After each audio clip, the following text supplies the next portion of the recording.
I'm so pleased to introduce to you our new pastoral residents, Ashley Robinson. Wave at us, Ashley, there.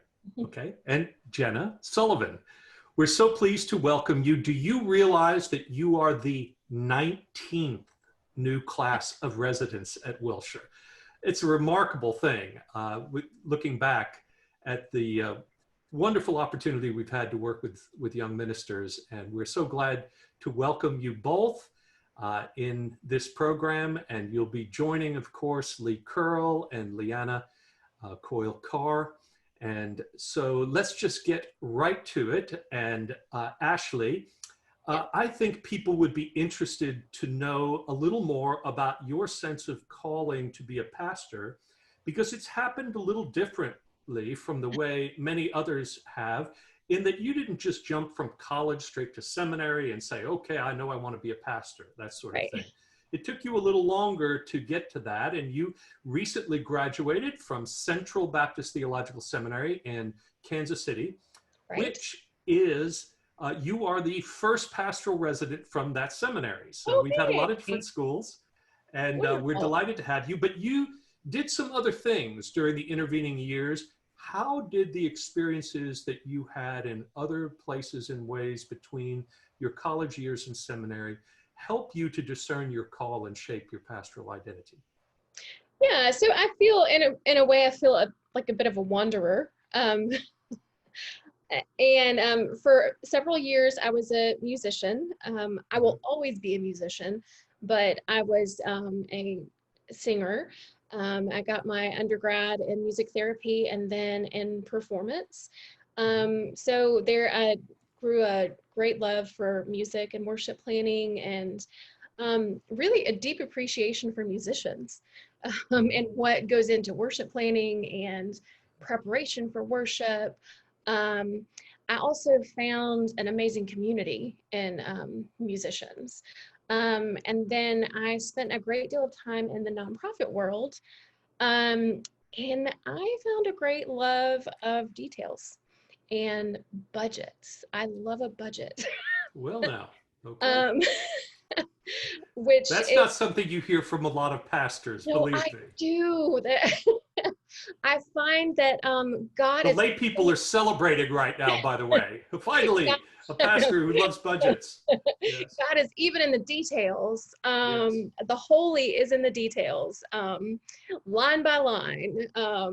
So in combining all of his experiences, most recently I worked for Lost and Found Youth, which is a Atlanta-based nonprofit that served LGBTQ youth that were experiencing homelessness. I think it was there that I discovered the amazing ministry that can happen outside the walls of the church.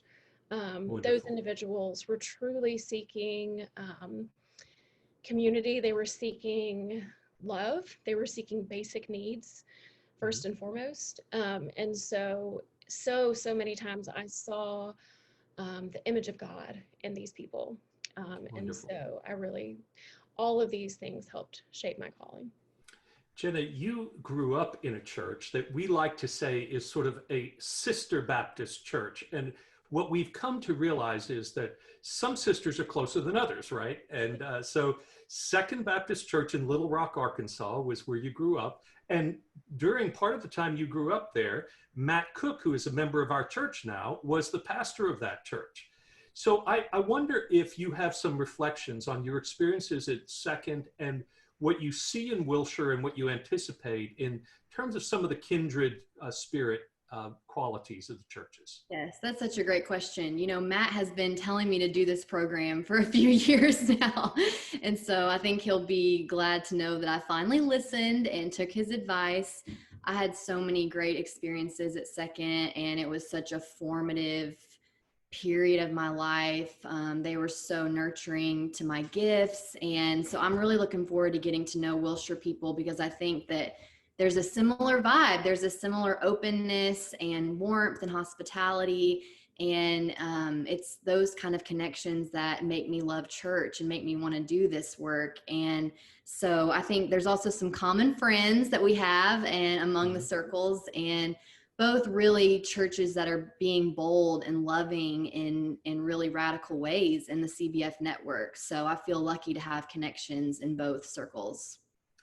Well, we don't have a lot of time for this interview time today, but Ashley, just a quick word about the fact that we have family associations in this program and in your life, as your sister, Erin Hall, is the wife of Jake Hall, who was in the first full cohort of Wilshire residents. What'd you learn from Jake about this? Well, I claim Jake most of the time. So, and he claims me most of the time. So, what I learned from Jake was to give things a chance, to always be open to new possibilities, and to give Wilshire a try. I heard nothing but great things. And what I heard from him constantly was the word nurture. It's a place of nurture. So that's the word that got me to look. Well, I'll be on the lookout for your imitations of me if you're anything like Jake. Jenna, finally, I wonder if you have any reflections, because you and Ashley form our first all-female, our second cohort of all females or class, but now we have 4 female residents for the very first time. What does that represent to you beyond just the fact that there are 4 women now who are training as pastors at our church, when you think of the larger picture? Yes, absolutely. It first just represents a sisterhood. I think that this year we will have such a collaborative, fun environment to learn and grow. And I'm really excited to learn from each of my co-residents. And it also just in a larger sense represents good growth in terms of women sensing a call, being confident in that call, pursuing it, and forming relationships with each other so that we can form a sisterhood to support one another. Because although so much has changed, I think we know that there's still some room to grow in moderate progressive Baptist circles and in terms of really seeing women leaders flourish. And I think we are seeing the cusp of that, and I'm thrilled to be part of it. Well, on behalf of Wilshire, we are thrilled to have you both with us and look forward to serving with you in the next 2 years. And may it be a really, truly nurturing experience for you and for Wilshire. God bless you and welcome. Thank you. Thank you so much.